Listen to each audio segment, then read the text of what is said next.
We are back at Purcell Pavilion with the head coach of the Fighting Irish, who just guided his team to a 97-87 win over a Dartmouth team that shot the lights out. We've talked about the three-point play being the great three-point shot, being the great equalizer in college basketball. They have one road win this year at Maine. They hit 10 threes in that game. They hit 15 against you tonight and really made it interesting. You know, we are getting, here's an example, we're getting everybody's best shot. They got nothing to lose, and usually when people make 15 threes against you, you lose. And we had to outscore them tonight. And to put 97 on the board and get into a better offensive rhythm, maybe the best offensive rhythm we've been in on this floor, that's what I'm encouraged about. I'm not so worried about the defensive end. We need to score in this building. And, you know, to come back and if we can do that again, get this thing into the 90s again on Thursday, I think it gives us some offensive confidence moving forward. I thought our crowd was great. Crowd was fabulous. We had the Penn Band. They really helped us. Christmas break crowds, you know, those guys help us, and we need them again on Thursday.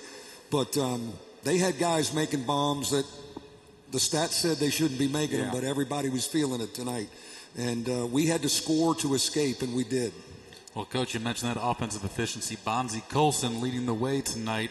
Career high 37 points, was just on a different level. He seemed like he had great tempo all game, knocking down threes, catching and shooting from 18 feet. Yeah. What did you see from him tonight? Well, you know, I think he knew his team needed him. I thought tonight was the first time the three-point shot started to feel good for him. Mm-hmm. He has not shot a good percentage to date, but he's too good a shooter out there. His offensive percentages in practice are very good, and he hit some big threes for us and was just a warrior. And, you know, we had game pressure on us here, and we had to make some plays, and I thought we made some really good plays to escape with a win.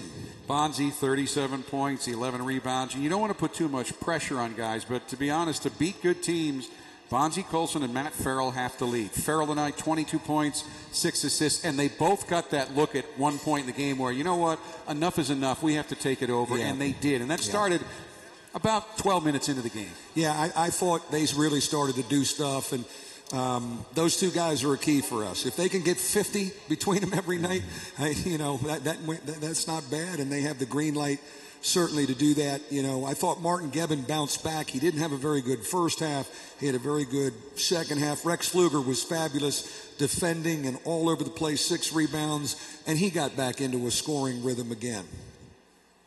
He just took my question. I was going to ask about Marty Gebbin, so there you go, right there on you go. Target. But he flirted with a couple smaller lineups tonight, especially the start of the second half. What were you looking to see with those mixtures? Well, you know, we downshifted and played smaller to end the half, and we got that run, you know, offensively.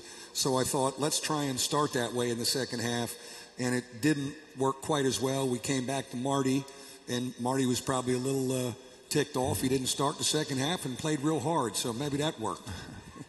Harvey, Burns, Jogo, Mooney. That's really the 4 guys who are competing for the time off the bench. And I know you're looking, I think, for one of them, or maybe 2 of them, to step up and be your consistent guys off the bench. What did you see tonight?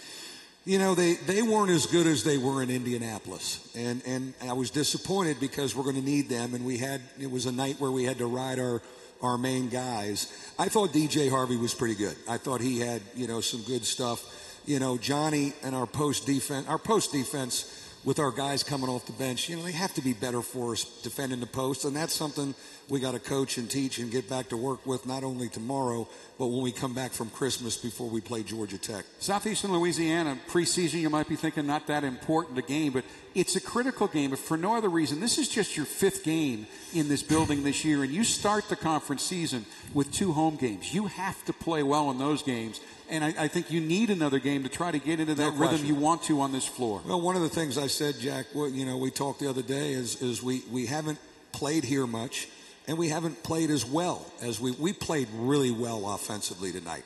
I could care less about our defense. Like, if we can get into a rhythm of scoring in this building, that's how we've won league games in this building and earned NCAA bids. So my Christmas wish for my team on Thursday is I want you to try and get 100. I want triple digits for Christmas, and now I'll send you home the next day. I think we'd all like that. It's a quick turnaround. Yeah, thank you. Get out of here. Yep.